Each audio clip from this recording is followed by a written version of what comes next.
हरे कृष्ण दोस्तों।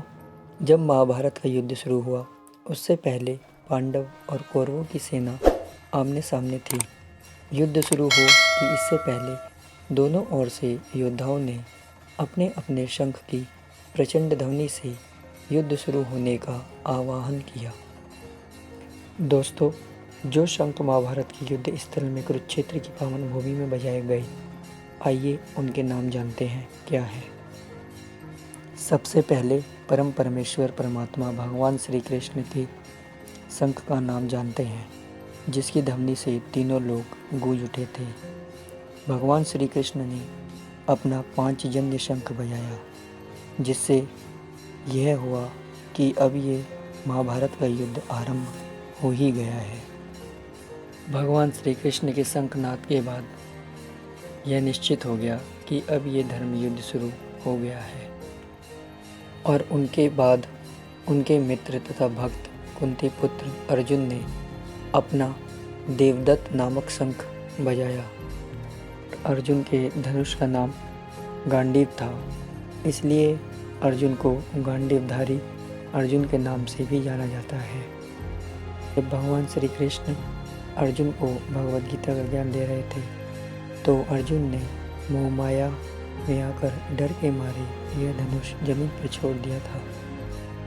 अर्जुन के भाई भीम ने अपना पौंड्र नामक शंख बजाया, जिससे भयंकर प्रचंड ध्वनि उत्पन्न हुई। और अर्जुन के बड़े भाई राजा युधिष्ठिर ने अपना अनंत विजय नामक शंख बजाया तथा नकुल ने अपना सुघोष नामक शंख बजाया। सहदेव ने मणिपुष्पक नामक शंख बजाया। दूसरी ओर कौरवों की सेना खड़ी थी, जिसमें सेनापति पितामह भीष्म ने अपना गंगनाभ शंख बजाया। बताया जाता है पितामह भीष्म के शंख की भी बहुत प्रचंड ध्वनि थी। और कुंती पुत्र कर्ण ने अपने हिरण्यगर्भ नामक शंख बजाया, जो उसे सूर्यदेव से प्राप्त था।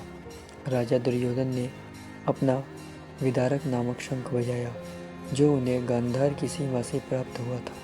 भगवद गीता ऑडियो का लिंक इस वीडियो के डिस्क्रिप्शन में है, उसे डाउनलोड कीजिए और सुनिए। शंख की ध्वनि को इस दुनिया की सबसे महत्वपूर्ण ध्वनियों में से एक माना गया है। इससे ही महाभारत युद्ध की शुरुआत हुई थी। शंख को न केवल हिंदू बल्कि जैन, बौद्ध आदि संप्रदाय में भी महत्वपूर्ण माना गया है।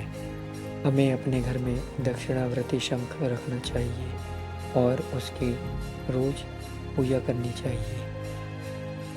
दोस्तों, सुघोष और मणिपुष्पक नामक शंख किसके थे और उन्हें कहाँ से प्राप्त हुए, प्लीज़ कमेंट करके बताएं। दोस्तों, अगर ये जानकारी अच्छी लगी हो तो मेरे चैनल को सब्सक्राइब कीजिए, लाइक कीजिए और कमेंट कीजिए। Thank you for watching and listening. Hare Krishna.